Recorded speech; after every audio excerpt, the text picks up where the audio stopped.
So good morning guys. तो चलिए start करते हैं आज के यानी कि 25 जुलाई के इंपॉर्टेंट करंट अफेयर्स को।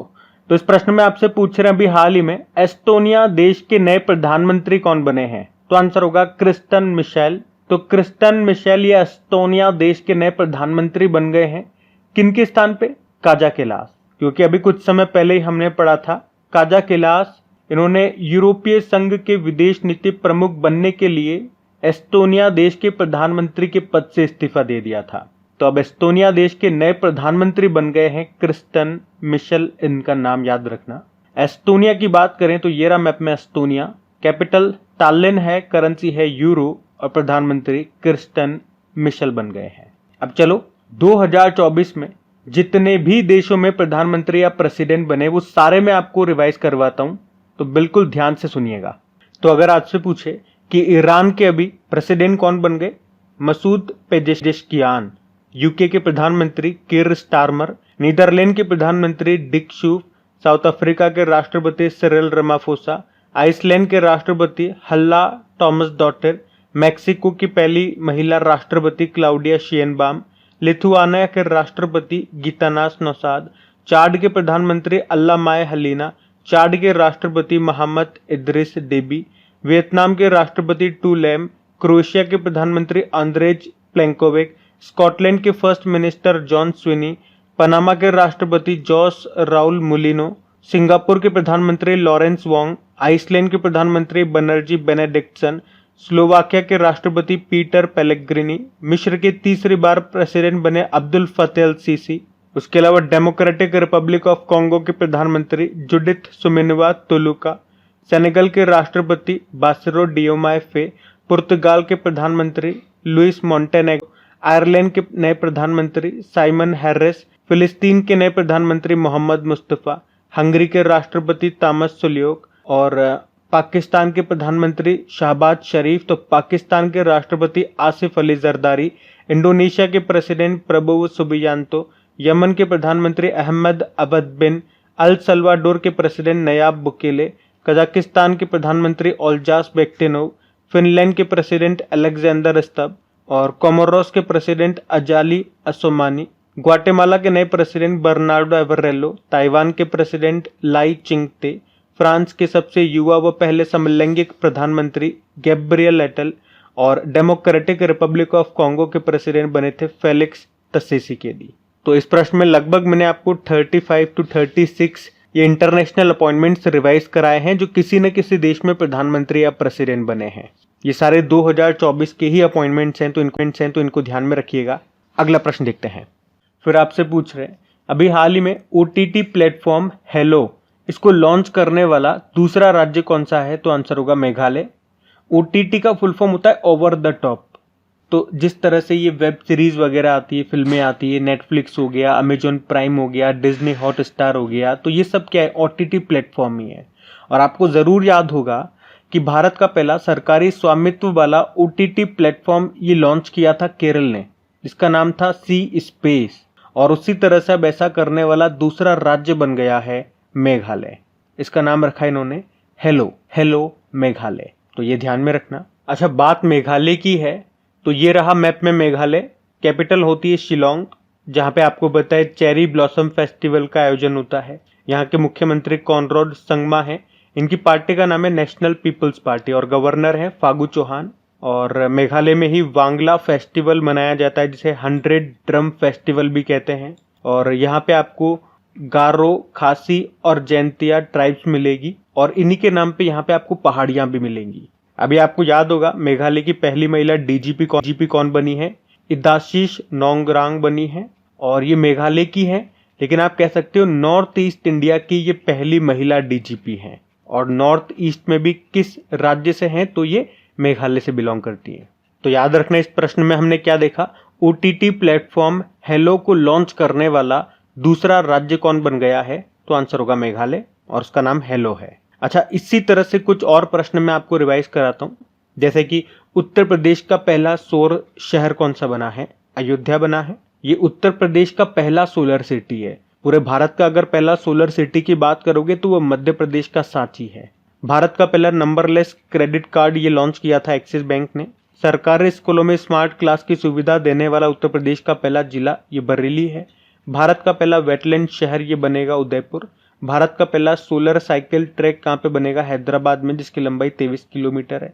देश का पहला कार्टोग्राफी संग्रहालय का उद्घाटन किया गया था मसूरी उत्तराखंड में, और इसका नाम जॉर्ज एवरेस्ट के नाम पे रखा गया। किस राज्य में भारत का पहला प्रकाश स्तंभ उत्सव मनाया गया? गोवा में। पहली बार दिव्यांगजनों का महाकुंभ ये कहाँ पे आयोजित हुआ? वाराणसी। देश में पहली बार भूमिगत बिजली ट्रांसफर स्टेशन ये कहाँ पे स्थापित किया गया? बेंगलुरु। बॉर्डर रोड ऑर्गेनाइजेशन ये विश्व का सबसे ऊंचा लड़ाकू हवाई क्षेत्र कहाँ पे बनाएगा? लद्दाख के न्यूमा क्षेत्र में।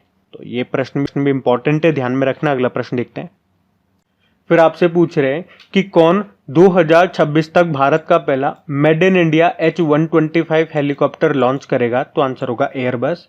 तो अभी भारत के आत्मनिर्भर भारत के लक्ष्य को बढ़ावा देते हुए एयरबस कंपनी ने घोषणा की है कि वे टाटा के साथ मिलकर के H125 हेलीकॉप्टर के लिए फाइनल असेंबली लाइन स्थापित करने का काम शुरू करेगा, और इस made in India H125 helicopter की डिलीवरी ये 2026 तक शुरू कर देंगे। H125 ये दुनिया का सबसे ज्यादा बिकने वाला सिंगल इंजन हेलीकॉप्टर है। ये दुनिया का इकलौता ऐसा हेलीकॉप्टर है जिसने माउंट एवरेस्ट पर लैंडिंग की है। एयरबस ये एक यूरोपियन कंपनी है, फ्रांस की कंपनी है, और आपको याद भी होगा इससे पहले एयरबस और टाटा मिलकर के भारत का पहला C295 विमान भी बना चुके हैं, और अब ये H125 हेलीकॉप्टर बनाएंगे जो कि भारत का पहला मेड इन इंडिया हेलीकॉप्टर होगा। तो ये ध्यान में रखना। इसी तरह से कुछ मिलते जुलते प्रश्न मैं आपको रिवाइज कराऊं तो याद रखना, भारत का पहला हेली हब ये गुरुग्राम में स्थापित होगा। उत्तराखंड में शुरू हुआ भारत का पहला हेली आपातकालीन चिकित्सा सेवा। उसके अलावा भारत का सबसे बड़ा हेलीकॉप्टर मैन्युफैक्चरिंग हब का उद्घाटन मोदी जी ने किया था कर्नाटक के तुमकुरु में। यह हिंदुस्तान एरोनॉटिकल लिमिटेड का ही है। और भारतीय नौसेना की पहली महिला हेलीकॉप्टर पायलट यह भी बनी थी कौन? अनामिका बीर राजीव बनी थी। तो हेलीकॉप्टर से संबंधित ही हैं ये सारे प्रश्न, मैंने आपको एक साथ रिवाइज कराए जो अभी न्यूज में थे, ध्यान में रखना। अगला प्रश्न देखते हैं। फिर आपसे पूछ रहे हैं अभी हाल ही में बिलियन इंप्रेशन का उद्घाटन ये कहां पे किया गया? तो आंसर होगा रांची में। तो अभी झारखंड के जो मुख्यमंत्री हेमंत सोरेन, उन्होंने रांची में भगवान बिरसा मुंडा स्मृति पार्क में निर्मित बिलियन इंप्रेशन का उद्घाटन किया है। इस बिलियन इंप्रेशन को टाटा स्टील ने बनाया है। ये बिलियन इंप्रेशन 2 अंगूठे के निशान है जो एकता का प्रतीक है। इस मूर्ति का उद्देश्य कला संस्कृति को बढ़ावा देना है, और ये जो 2 अंगूठों के फिंगरप्रिंट वाली ये जो मूर्ति है, जो स्टैचू दिख रही है आपको, ये 11.5 मीटर यानी कि 37.7 फीट लंबी है। अच्छा, झारखंड के रांची से आपको याद आएगा कि पूर्वी भारत का पहला दिव्यांग यूनिवर्सिटी ये रांची में ही बनेगा। अभी झारखंड हाईकोर्ट के चीफ जस्टिस ये कौन बन गए? विद्युत रंजन सारंगी। और झारखंड में अभ्रक खदानों को बाल श्रम मुक्त अभी घोषित किया गया। उसके अलावा आपको पता होगा अभी झारखंड सरकार ने इसी साल आदिवासियों और दलितों के लिए जो वृद्धावस्था पेंशन लाभार्थी की जो आयु है उसको 60 वर्ष से घटा के 50 वर्ष कर दिया था। झारखंड में ही अबुआ बीर दिशोम योजना शुरू हुई थी। सरहुल फेस्टिवल ये बड़ा इंपॉर्टेंट फेस्टिवल है, झारखंड में मनाया जाता है। और झारखंड में ही प्रोजेक्ट रेल शुरू हुआ था क्वालिटी एजुकेशन के लिए। आपको बोकारो लौह इस्पात संयंत्र ये झारखंड में मिलेगा, जिसे यूएसएसआर की सहायता से स्थापित किया गया था 3री पंचवर्षीय योजना में। मुख्यमंत्री ग्राम गाड़ी योजना ये यहाँ पे शुरू हुई। और देश का सबसे बड़ा हाईकोर्ट परिसर ये कहाँ पे बनके तैयार हुआ? रांची में। झरनी योजना पोर्टल ये झारखंड में शुरू हुआ था। और झारखंड के अभी सोहराई खोवर पेंटिंग को जीआई टैग भी मिला था। बाकी Betla national park, Palamu tiger reserve ये आपको झारखंड में ही मिलेगा। और ये भी याद रखना, प्रधानमंत्री नरेंद्र मोदी ने झारखंड में देवघर हवाई अड्डे का उद्घाटन किया था। आयुष्मान भारत योजना ये कहां से शुरू होती है? झारखंड के रांची से शुरू हुई थी 23 सितंबर 2018 को। और झारखंड का जामताड़ा जिला ये देश का पहला जिला बना था जिसके हर गांव में पुस्तकालय है। बाकी सेंट्रल कोल फील्ड का मुख्यालय आपको रांची में मिलेगा। और कोल कैपिटल ऑफ इंडिया ये झारखंड के धनबाद को कहते हैं। झारखंड की कैपिटल रांची है। मुख्यमंत्री हेमंत सोरेन फिर से बन गए और गवर्नर सीपी राधाकृष्णन। तो झारखंड से भी ये सारे प्रश्न मैंने आपको रिवाइज करा दिए, ध्यान में रखना। अगला प्रश्न देखते हैं। फिर आपसे पूछ रहे हैं अभी हाल ही में किस देश ने दुनिया की पहली high speed carbon fibre train बनाई है? तो आंसर होगा चाइना ने। तो अभी चाइना ने दुनिया की पहली high speed carbon fibre train बनाई है कि सामान्य स्टील ट्रेन की तुलना में काफ़ी हल्की होती है, मजबूत भी है और इसी कारण से ये सामान्य स्टील ट्रेन की तुलना में 7% कम ऊर्जा की खपत करेगी और पॉल्यूशन भी कम करेगी, नॉइस पॉल्यूशन भी कम होगा। और ये ट्रेन 87 मील प्रति घंटे यानी कि लगभग 140 किलोमीटर प्रति घंटे की मैक्सिमम स्पीड तक पहुंच सकती है। मतलब इसकी मैक्सिमम स्पीड इतनी होगी। इसे चाइना की किंगडाओ कंपनी ने बनाया है। और मैं आपको ये भी बता दूं कि चीन में दुनिया का विशाल हाई स्पीड रेल नेटवर्क है जो वर्तमान में लगभग 28,000 मील की दूरी तय करता है। अच्छा, यहाँ पे ट्रेन से ही संबंधित कुछ करंट अफेयर्स के प्रश्न मैं आपको रिवाइज कराऊंगा। एक तो याद रखना, दुनिया की पहली सेल्फ ड्राइविंग ट्रेन को किसने लॉन्च किया था? जर्मनी ने। दुनिया की पहली हाइड्रोजन से संचालित ट्रेन को लॉन्च किया था जर्मनी ने। लेकिन अगर एशिया के रेस्पेक्ट में पूछेंगे कि एशिया की जो पहली हाइड्रोजन संचालित ट्रेन है उसको किसने लॉन्च किया, तो चाइना आंसर होगा। दक्षिण पूर्व एशिया की पहली हाई स्पीड रेलवे वूश, इसको लॉन्च किया था इंडोनेशिया ने। अच्छा, यूं बताओ, देश की पहली semi high speed regional rail service का नाम क्या है? नमो भारत। पहले इसका नाम रैपिडेक्स था। और सऊदी अरब की पहली लग्जरी ट्रेन ये लॉन्च हुई है, इसका नाम क्या है? Dream of the desert. और अगर मैं आपसे पूछूं कि रिलायंस इंडस्ट्रीज ये भारत का पहला और दुनिया का सबसे बड़ा कार्बन फाइबर प्लांट ये कहाँ पे बनाएगी, तो आंसर करना गुजरात के हजीरा में। तो याद रहेंगे ना ये पॉइंट्स। क्या था हमारा प्रश्न कि किस देश ने दुनिया की पहली high speed carbon fibre train बनाई है, तो आंसर होगा चाइना। तो बात यहाँ पे चाइना की है, तो मैं एक बार आपको चाइना भी ले चलता हूँ। ये रहा मैप में चाइना। कैपिटल बीजिंग है, करेंसी होती है रेनमिनबी और प्रेसिडेंट शी जिनपिंग है। देखो, बीजिंग में आपको शंघाई कोऑपरेशन ऑर्गेनाइजेशन का और एशियन इंफ्रास्ट्रक्चर इन्वेस्टमेंट बैंक का हेडक्वार्टर मिल जाएगा। और शंघाई ये किस नदी के किनारे स्थित है अगर पूछे तो यांगतीसी नदी। ये जो यांगतीसी नदी है ना, एशिया की सबसे लंबी रिवर है। और चीन का शोक किस नदी को कहते हैं? हुआंगहो नदी को। आपको याद होगा, अभी हमने 2024 में ही पढ़ा था, दुनिया का सबसे बड़ा न्यूट्रिनो कण डिटेक्टर ये बनाएगा चीन, जिसका नाम होगा ट्राइडेंट। और दुनिया का पहला मीथेन संचालित रॉकेट, इसको भी चाइना ने लॉन्च किया था, उसका नाम जुके-2 है। अभी सोलर एटमॉस्फेरिक रोटेशन के नए पैटर्न का पता करने के लिए अभी चाइना ने कौन सा मिशन लॉन्च किया था? शीहे मिशन। चांग E7 मिशन में हाइपर स्पेक्ट्रल कैमरा बनाने के लिए 2 देश शामिल हुए हैं। कौन कौन से? इजिप्ट और बहरीन। और इसे चीन 2020 में लॉन्च करेगा। अभी चाइना ने चांग E6 मिशन को लॉन्च किया था। और क्या था ये मिशन? चंद्रमा के सुदूर भाग, जो चंद्रमा का अंधेरा वाला हिस्सा है, वहां से सैंपल ये लेने गया था और वहां से लेकर के ये वापस भारत में भी आ गया। ऐसा करने वाला चाइना पहला देश बना था। और चाइना और फ्रांस मिलकर के तारों के सबसे दूर के विस्फोट का अध्ययन करने के लिए एक सैटेलाइट भी लॉन्च किया था इन्होंने, जिसका नाम है स्पेस वेरिएबल ऑब्जेक्ट्स मॉनिटर। और इसको लॉन्ग मार्च 2C रॉकेट से लॉन्च किया गया था। तो 2024 में चाइना से ये कुछ इंपॉर्टेंट प्रश्न अभी हमने पढ़े, इनको ध्यान में रखना। अगला प्रश्न देखते हैं।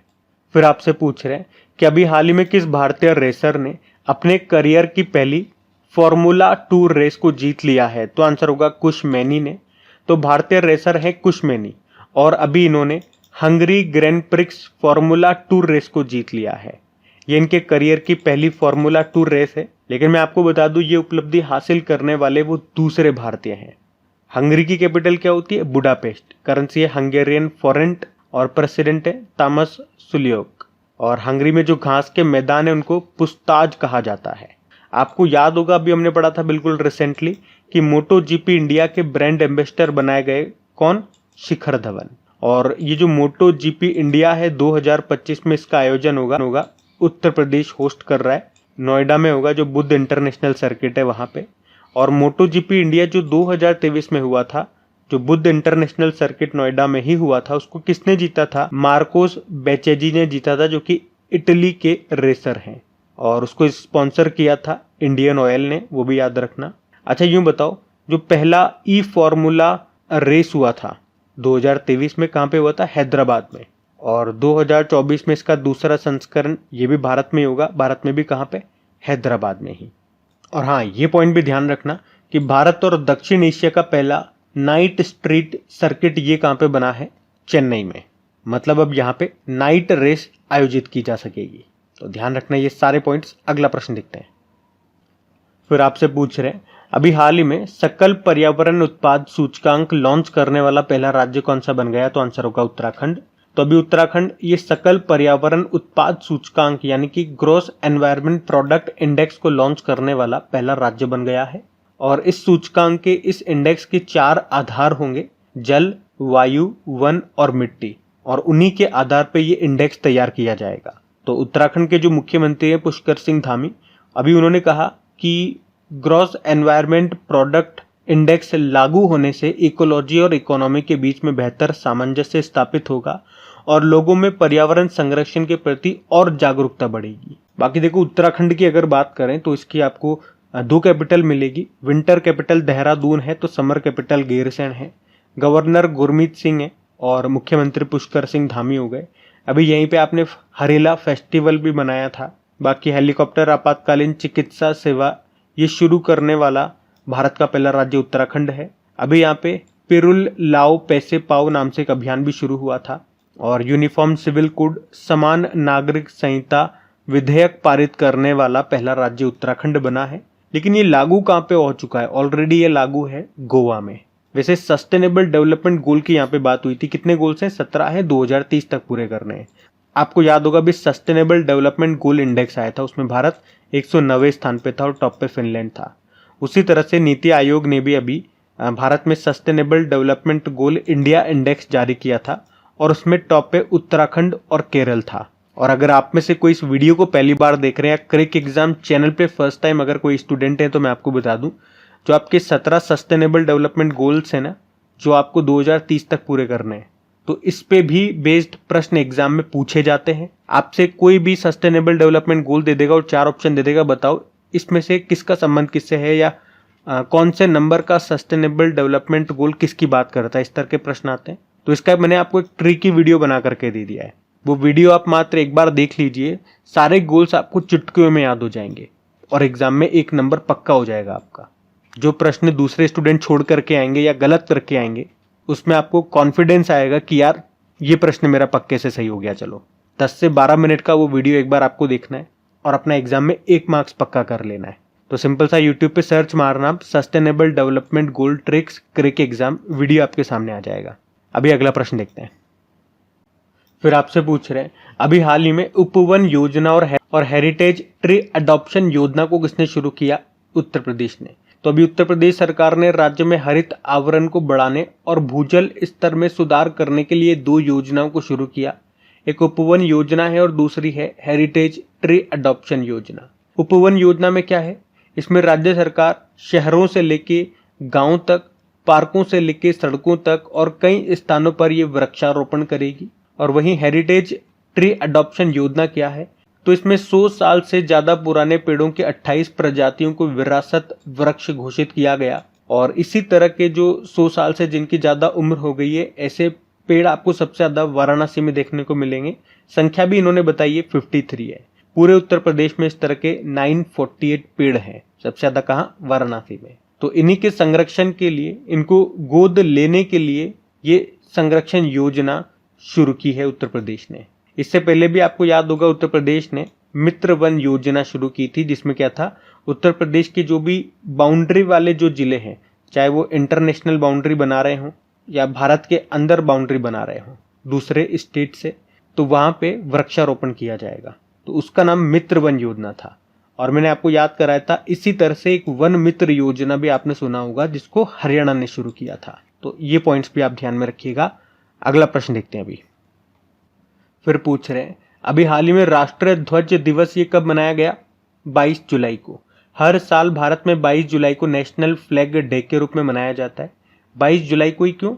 क्योंकि भारत के राष्ट्रीय ध्वज को 22 जुलाई 1947 को संविधान सभा के द्वारा अपनाया गया था, इसीलिए 22 जुलाई को। हमारे नेशनल फ्लैग में 3 तरह के रंग आपको देखने को मिलेंगे। ऊपर ही ऊपर केसरिया रंग है जो कि साहस और बलिदान का प्रतीक है। बीच में सफेद रंग है जो कि शांति और सत्य का प्रतीक है। और नीचे नीचे हरा रंग है जो कि विकास और शुभता को दर्शाता है।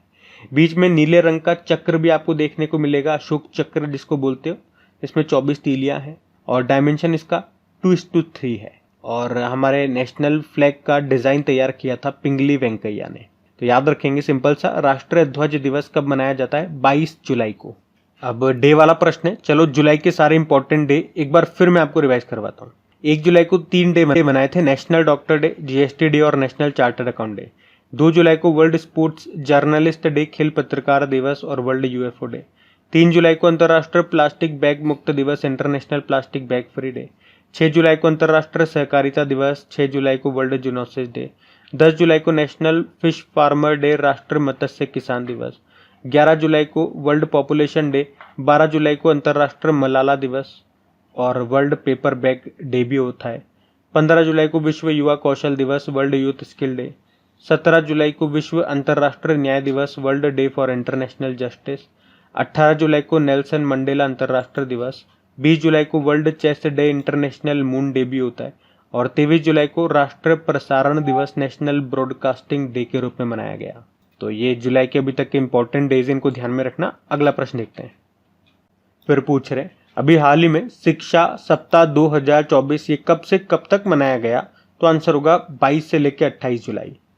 तो स्कूली शिक्षा और साक्षरता विभाग न्यू एजुकेशन पॉलिसी 2020 की चौथी वर्षगांठ मनाने के लिए 22 से लेकर 28 जुलाई 2024 तक शिक्षा सप्ताह एजुकेशन वीक के रूप में मना रहे हैं।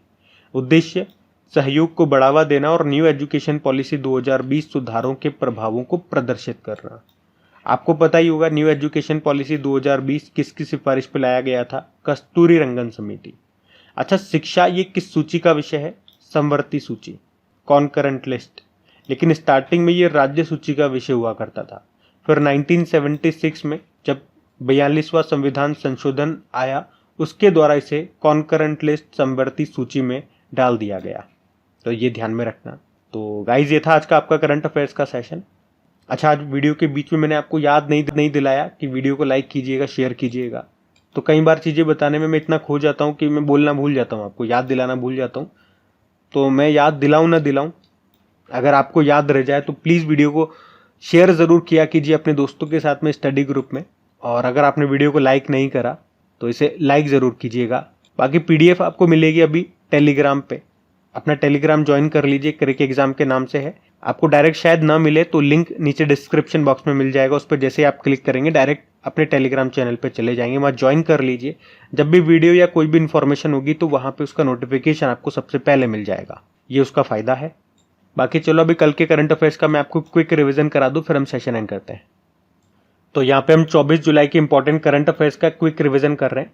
पहला प्रश्न पूछा था, अंतर्राष्ट्रीय ओलंपिक समिति ने पहले ओलंपिक ई स्पोर्ट्स खेलों के लिए मेजबान देश किसे चुना? सऊदी अरब। फिर पूछा, सियाचिन ग्लेशियर में ऑपरेशनल रूप से तैनात होने वाली आर्मी एयर डिफेंस कोर की पहली महिला अधिकारी बन गई सुप्रीता सेठी। फिर पूछा, भारत का पहला चिकित्सा संस्थागत संग्रहालय कहाँ पे स्थापित होगा? चंडीगढ़। फिर पूछा भी, स्वीडिश टेनिस ओपन 2024 का पुरुष एकल का खिताब जीता नूनो बोर्गेस ने, ये पुर्तगाल से हैं। फिर पूछा, राष्ट्रीय प्रसारण दिवस मनाया 23 जुलाई। फिर पूछा, फेडरल बैंक के MD CEO बन गए कृष्ण वेंकट सुब्रमण्यम। किसे अंतर्राष्ट्रीय ओलंपिक समिति के द्वारा ओलंपिक ऑर्डर से सम्मानित किया जाएगा? अभिनव बिंद्रा।